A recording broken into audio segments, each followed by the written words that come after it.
Hello and welcome back to Daily Sage Insights, your source of wisdom and mindfulness.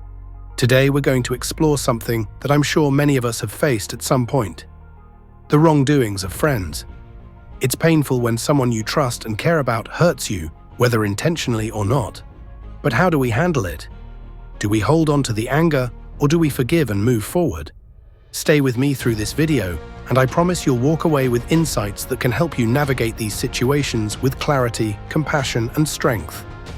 Let's dive into how we can deal with the wrongdoings of friends, with wisdom from some of history's greatest thinkers and everyday experiences that you can relate to. Let's start with an essential truth. Betrayal, disappointment, and hurt from friends are a part of life. As much as we wish all our relationships could be perfect, they rarely are. People make mistakes, sometimes they act out of their own pain, and sometimes they simply don't understand the consequences of their actions. But the question we need to ask ourselves is, what do we do when a friend wrongs us? Now, when we look at the ancient Stoic philosophers, we see that they had a very clear perspective on this. Epictetus, for instance, taught us that we cannot choose our circumstances, but we can choose how we respond to them. So while we may not have control over the actions of others, we do have control over how we respond. When a friend betrays you, the first step is realizing that it's not your fault. The wrongdoing is a reflection of them, not you. Once we accept that wrongdoings happen and that we cannot change the past, it's time to turn inward. The Stoics also believed that in every challenge, there's an opportunity to grow. The question then becomes, what can I learn from this situation? Think about it.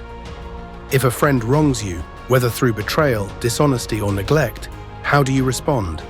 Do you spiral into anger and resentment? Or do you take a moment to reflect on what the situation is teaching you about boundaries, trust, and forgiveness? I want to share a story here, one that might resonate with you. Imagine a person named Alex, someone who's been friends with Sarah for years. They've supported each other through thick and thin. But recently, Sarah lied to Alex and it cut deep. Alex feels hurt, confused, and unsure of what to do next. But instead of immediately confronting Sarah with anger, Alex takes a step back. Alex starts by reflecting on the situation. Why did Sarah lie? Was it out of fear, insecurity, or something else?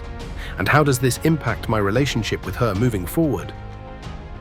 This doesn't mean excusing bad behavior, but it does allow Alex to look at the situation with more clarity, to understand not just the actions of Sarah, but also how to protect their own heart. Another key concept when dealing with the wrongdoings of friends is forgiveness. This one's tough, I know. Forgiveness doesn't mean forgetting or pretending the wrong didn't happen. It doesn't mean you need to continue to trust that person as you once did. Forgiveness is about letting go of the anger and resentment that binds you to the hurt. Seneca, one of the most respected Stoic philosophers, said, "Forgiveness is not for the one who wronged you, it's for you." Holding on to resentment can weigh you down, cloud your judgment, and prevent you from growing.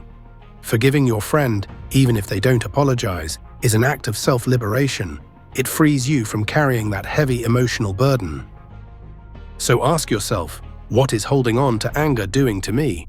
Is it allowing me to move forward, or is it keeping me stuck in the past?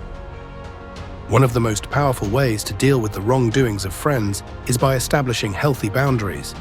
Sometimes we let people into our lives so deeply that we forget to protect ourselves. It's easy to be swept up in the affection and trust we have for someone, but boundaries are essential for maintaining emotional health. As the philosopher Aristotle once said, "The law is reason, free from passion." Boundaries are like laws for our emotional well-being. They help us protect ourselves from future harm while also teaching others how to treat us with respect.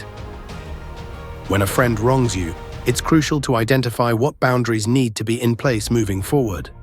Does this mean cutting ties completely?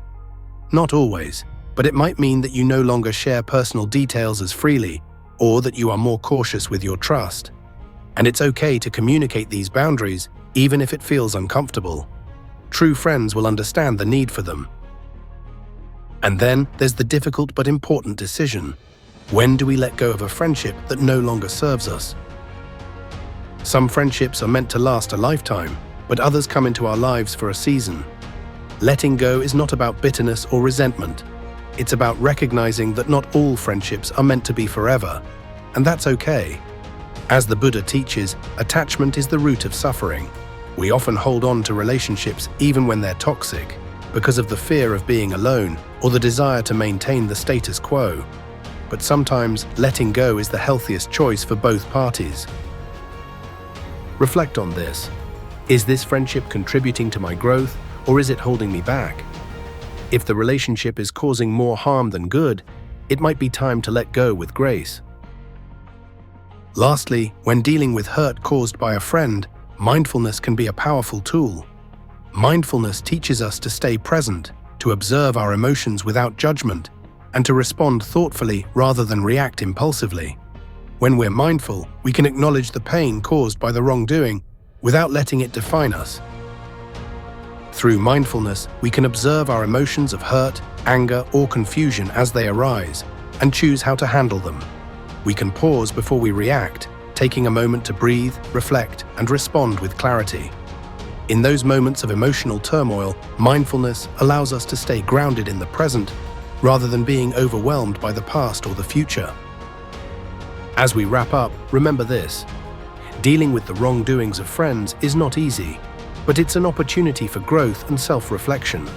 It's about understanding the situation, reflecting on what you can learn, and deciding what's best for your emotional well-being. Whether you forgive, set boundaries, or let go, make sure your response comes from a place of strength, not from fear or anger. As the Stoics taught us, we have the power to choose how we respond to everything life throws at us, including the actions of others. Thank you for joining me today. If this video resonated with you, please give it a thumbs up and share it with someone who might find these insights helpful. I'd love to hear your thoughts on dealing with the wrongdoings of friends. Leave a comment below and let's start a conversation about it. And remember, don't forget to subscribe to Daily Sage Insights for more wisdom on living a more meaningful and peaceful life. Until next time, take care and stay wise.